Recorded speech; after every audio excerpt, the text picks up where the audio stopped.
Hey, what's up, everybody? Thank you for listening to From the Gate podcast, where we bring you game, good times, and genuine conversations. We are your hosts. I'm Lisi. Ses. Let's get it. Yeah. So we are talking about co-parenting and why it's so important in kids' lives. Because we all know that it's important for a mother and a father to be very active in their kids' lives. But what happens when the mother and the father are no longer together, they're split, there's something that happens, but they don't allow that to affect their kids. And so kids who did have absent parents or that didn't have both parents that they grew up with, you know what I mean? Yeah, of course. And then you've seen how there's some where they do end up in certain places where they just play the blame game, or they have this trauma that they have to deal with because they didn't have both parents in their lives. And there's some that deal with it well, and there's some that don't. And I feel that's when I like to call them substitute parents, because they're not your actual parents. Do you think substitute parents are effective in that effect? Absolutely. Nourishing Right. is very important because the child needs that. I mean, you go out to the wild and the mother immediately protects the kids. Right. Even over the father. Right. You get what I mean? Yeah, absolutely. Yeah, and we've seen it how there's times where if the father is absent or the mother is absent, and you see the auntie step in to take care of the kids, or the grandparents step in to take the kids in, or it's someone else in the family always steps in. And I think that's something that is so wonderful about Polynesian cultures, is because I see that a lot happen in Polynesian cultures. You don't see a lot of Polynesian kids that end up in in the foster system when that happens, because they always have family that's willing to take them in. Really? In California? Oh, absolutely. Wow. Yeah. In big state, big cities, yeah, absolutely. That's true. I mean, it's just not spoke upon because, why would they want to do that? That's true. And I'm sure, because many people know that we're so big on our families, that they're probably thinking, how in the world could that happen to a Polynesian kid? But anyways, besides the point, we're talking about co-parenting here, and the role of both the biological mom and dad in the kids' lives, and being active parents, not just being I call every once in a while, or I'm here sometimes when you need me to be here, or when I want to be there. And so what do you think, how I guess the question that I'm trying to frame is, how do you be an active parent? Because I'm not a parent. I've never had kids. I can't say that I've experienced that. I've not been blessed to experience that yet. But Ses has two wonderful boys that he loves dearly, and he's a great father too. And so, Ses, I don't have a recipe. For me specifically, it's an ongoing process. As the father, speaking for myself, it's a journey. When you have children, it just depends on the parent and how far they want to exceed on to being the parent. Okay, man, I'll send you this, and it just depends on the person. For me, with this day and time, so you have all kinds of certain ways to communicate. Right. So, for me specifically, I just love to call, text, any kind of way. Write a letter, postcard. I haven't did that. Although I should have, but it's just easier, I guess, to text and call. Right. They even got FaceTime now. So back in the day, it used. Skype. Yeah, Skype. It's an ongoing process. You never stop being a parent. Right. I'm almost to that age where, and mom still talk to me like I'm 13. Like, I'm grown ass man, man. No, just playing. But it's like, what you doing? My mom does the same thing too. Like, she still is very much like, hey, don't forget to pray and read your Bible, and still being the mom. That's just the nature and still like looking out of a mother or a father. So no matter how old you are, you still go get the lightning. You're still getting the lightning and the thunder. And the thunder, sir. No, but I do think I'm so thankful that I had my mom to be who still has an active role in my life. I'm like in my 30s and my mom still has such a big role in my life. You know what I mean? Right. And there's so many times where... Oh, your father wasn't there? My dad was there when I was like younger. Oh. And then he moved to Saipan and started his life there, and it was just like my mom and my brothers. He just skirt! Hey, monkey. Oh, I'm asking. Lalo, you and your skeet.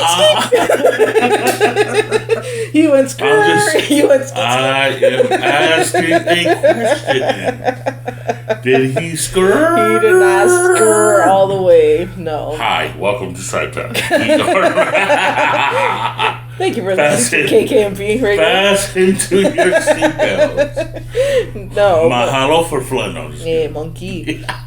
No, but my mom was such a big part of our lives, and I'm so thankful for, and that's where I'm thankful for the substitute parents that I was talking about earlier. Where I always feel like too. I mean, as Polynesians, you got help from everywhere, right? And like my grandmas you're were never big gonna on be that. left alone. So my grandmas were a big part of that, and so like my grandmas, my aunties, my uncles, like they all stepped in and helped out my mom where they could, some of them. But I'm grateful for those open quote, close quote, substitute parents. And to your point, yeah, I do think they're very effective. But I don't think they fully take away the importance of having your biological mom and dad in your life. Because as much as we had so many other great adults and role models in our lives, like for me personally in my life, I still needed my dad. You know what I mean? I still needed my dad, and I still wanted him to be there for the important moments, for a lot of things. And having only my mom, and my mom can only do so much, you know what I mean? Because I'm a strong believer in the Bible where it says like the father plays a certain role, the mother plays a certain role. And while my mom did a great job at trying to play both mom and dad, my brother still had to step up to be the man of the house after my dad had left. Him stepping up to be the man of the house and trying to help my mom, it definitely had an effect. And I feel like that's why I still am very youthful in a lot of ways, and I haven't fully grown up in a lot of ways, is because I didn't get to fully do that as a kid or when I was younger. And so having both the biological mom and dad in your lives, regardless of if they are separated or whatnot, is so vital. You still gotta pull up though. You still gotta show up and do the duties, because I don't know. I mean, me personally, it's easier said than done, but it's easy. Oh man, they Gucci, man. Don't worry about children, man. You know, they good. Yeah. But you know, like I know somewhere down deep inside, like shit, it still hurts me. You know, because you're not present. Although I'm there in spirit. Yeah. But it still doesn't have the same effect of being there in person. Physically present. It's very, very important to be there in person. Absolutely. 100%. Because it could definitely change the mindset of the child. It could change everything. I'm not gonna lie, because I was so bitter towards my dad leaving, I would not always answer his calls. And because like he was, that makes sense. Because he was always like, I would look at him as he's out there working, he's supposed to be the provider, and so I would go to him. Which is a cop out. My opinion. It's. Can I finish? Oh, my bad. Go ahead. So, like, I would go to him, like, if I needed something, like, if I needed money for something or what, or if I wanted a new phone or whatever. So I would go to my dad for, like, the material things because that's all I knew him for. Mm-hmm. Because he was the person, he was like Santa Claus. Whenever he did his travels and came back, he always brought something back with him. Gotcha. And so he was always the materialistic provider, but I needed him to be more than that for me. I needed him to be physically present in my life to where I could talk to him about certain things, and I could, where now it's kind of like playing catch up in a sense. And I still have that view of him from when I was a kid as only being like the Santa Claus dad that came every once in a while to bring gifts and then left again. Do you know what I mean? And so, no, I'm serious.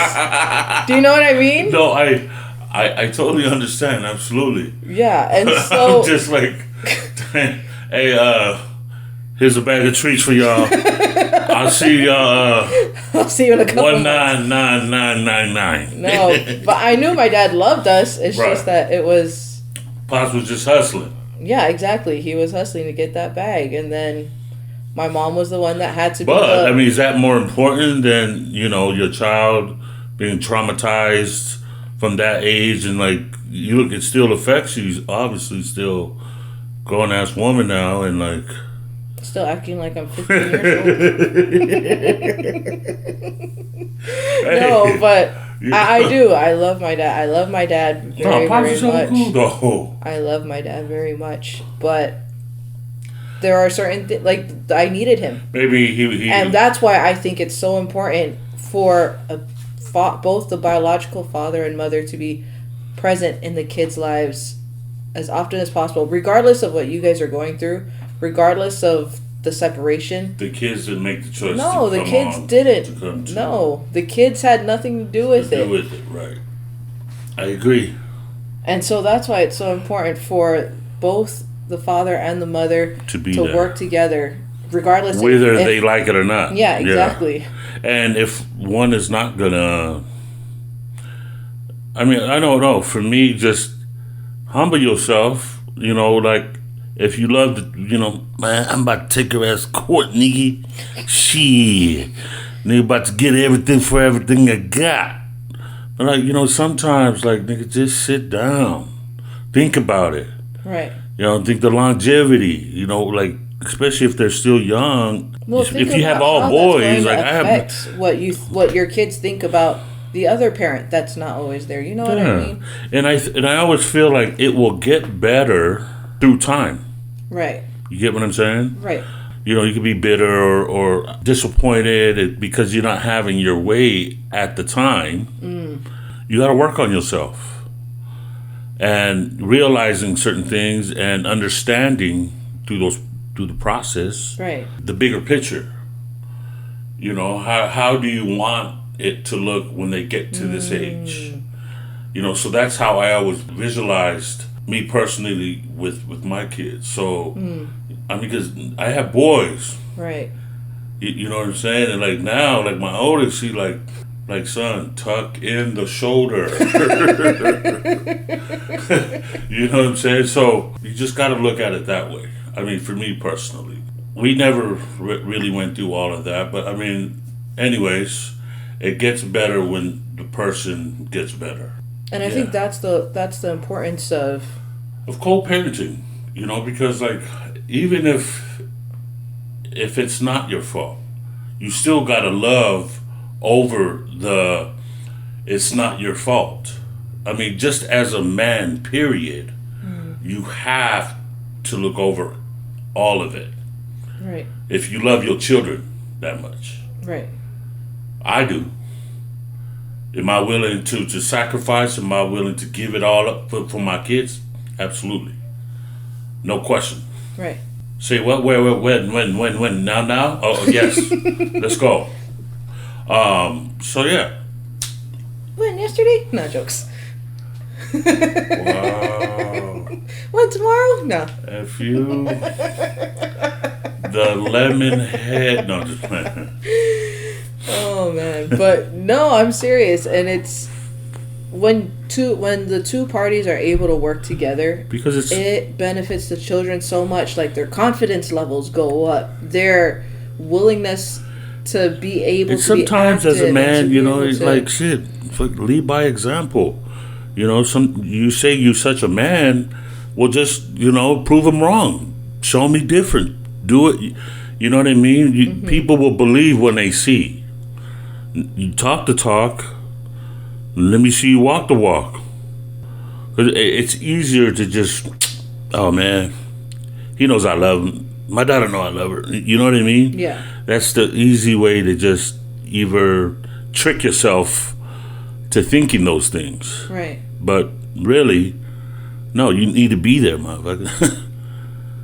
No matter, don't use the work excuse. It's the children, because they are the most important thing. They are the future. Right. It's something that's always, you have to always work on, and it never stops. I mean, we all go through like, Mom, Dad, I'm a grown, wait, what? You're a grown what?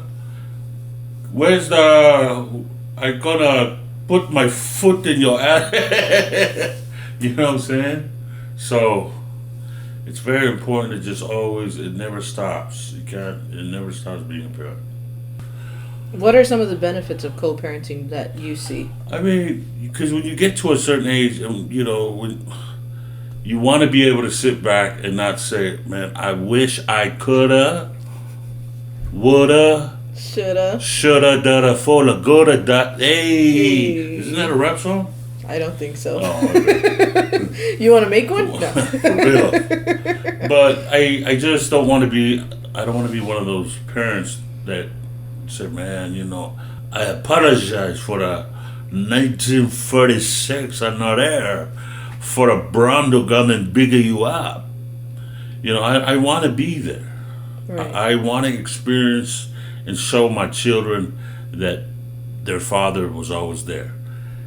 Once that's good, then they learn that, then that passes on to their children if they decide to have children, so on and so forth. Oh, yeah. So how do you think co-parenting, how do you make co-parenting easier? Me specifically, put on your big boy pants. It's the only way I remind myself every single day. Put your big boy pants on, period. That's the only way I know how to do it. Once you understand that part, when you know how to be a big boy, and let's kind of tune in right now. Come on, Nike pucks are on. But put on your big boy pants, period. Yeah, absolutely. And I think it's important for all parties to communicate with each other when it comes to and it's co-parenting. Okay. So sometimes, if look, I know some of us, our strengths and our weaknesses, and our surroundings and who we're involved with and who we know. Like, once you understand who you are as a person within, right, you do not care what the next person says, whether it's a family member, a sibling, a close friend, a side piece, or, hey, don't cut that like that. But no, in seriousness, like, you understand yourself, your confidence in yourself, and you realize you've made a mistake, or you have some things you have to fix or work on. right. Then okay, you know what I'm saying? Then you won't complain. You won't complain about shit. You just start doing the work. Right. Play the part, be the part. Got to do all that. Absolutely. And kind of going back to what you were saying about how you never stop being a parent. And I've just seen the fruits of that with like what we've been doing with the podcast and moving and everything, and how big of a role that your mom and my mom has played in all of that. And like, even though we drive them crazy, they still continue to love, and they still continue to parent, give advice, like, and they still continue to do things. And like, even with, I feel like my dad, my mom, and my step parents are now starting to co-parent with me all together. But and you know what? That's Tough good love too, is, because then it does work on things like that. exactly. You get what I'm saying? And so I have brought all my parents together. Sometimes it be like that though. All sets of my parents together, but Right, yeah. I mean, sometimes it be like that. You know what I'm saying? right. So the nature of co-parenting. Yeah, it doesn't even just affect kids. It's effective in your adult life too. And helps the adults understand each other and be like, oh, absolutely. then yeah, all of that stuff will work within that person when they decide they want to shift or maybe take a time out or they have things they got to work on. You know, because we all have busy lives and you know, you get caught up and you forget. Yeah. You know what I mean? And sometimes you just got to pause and look in the mirror and, you know what I'm saying? Right. You can do this and you got a tribe behind you, so you got a lot of support. Yep. I mean, so you're only going to go up from here. Right. You ain't going to go nowhere else. And I think that's so important for a parent is to be that strong support. Like, no matter what it is that their kids are wanting to do or what they dream of doing, like that they have that strong support system to be able to propel them forward and to push them to be the best version of themselves, regardless of if they're 5 or 500. Right. Absolutely. So yeah, so shout out to the parents that are doing it. Shout out to the parents. Shout out to the substitute parents also that for real. that do it too, because without the village, man, no man's alignment. Exactly, it takes a village. It really does take a village, and so. Oh yeah, a village. Yeah, you want a village? Be from a far village, or you want to be from Switzerland? I'm good. I don't want to be from a bark village, no minx. I just feel there's a way to do things and handling things in a certain manner. Right. Although we tend to forget things, but you know, like I said, when you know you have things you got to work on, and sometimes it's okay to pause. It's okay to reset. It's okay to go maybe find a counselor or some professional help. Right. And like stop being so stubborn. And I ain't nothing wrong with me. Nah, man, I'm all the way there, man. Come on, man. You know. I mean, you know, sometimes it be like that, but like if you love the children the way you say you love the children, then you're willing to do anything to make that good. You get what I'm saying? Right. So there's no excuse. Absolutely. So that's it. That's it. That's all.